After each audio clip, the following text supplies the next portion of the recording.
Человек-легенда казахской истории. Первый в истории нации профессиональный борец, всю свою жизнь посвятивший искусству борьбы.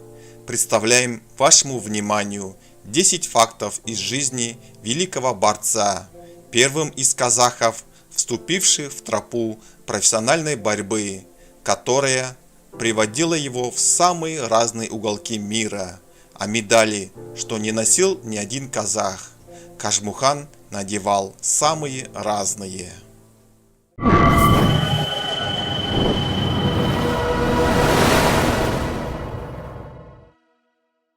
Первое. У Кажмукана было около 5 разных прозвищ: Муханура, Черный Иван, Красная Маска, Ямагата, Черный Мустафа. Второе. В 1944 году в небе Ленинграда появился самолет, сконструированный на деньги Кажмукана, по бокам которого красовались не лозунги «За Ленина, за Родину», а имена казахского батыра Амангельды Иманова с одной стороны и Кажмукана Монайтпасова с другой. Третье. Всего у Кажмукана было 56 медалей. До наших дней дошли лишь 4 из них. Четвертое. Кажмукан становился чемпионом Америки по джиу-джитсу. Пятое. Он побывал в 28 странах мира, среди них которых США, Япония, Аргентина, Франция и так далее.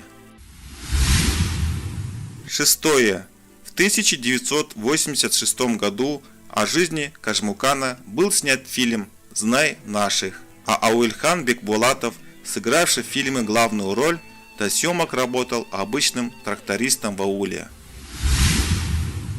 Седьмое. Кажмукан скончался за день до присвоения ему звания мастера спорта. Восьмое. У Кажмукана были братья-близнецы Асан и Усен. Девятое. На соревнованиях в Турции Кажмукан сумел одержать победу над борцом под именем Нурлы. Восхищенный силой Хаджимукана, мэр Стамбула Чагир Паша пригласил его с собой на хадж.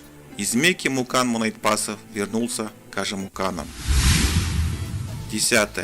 Супруга Хаджимукана Надежда Чиповская после принятия мусульманства стала Батимой.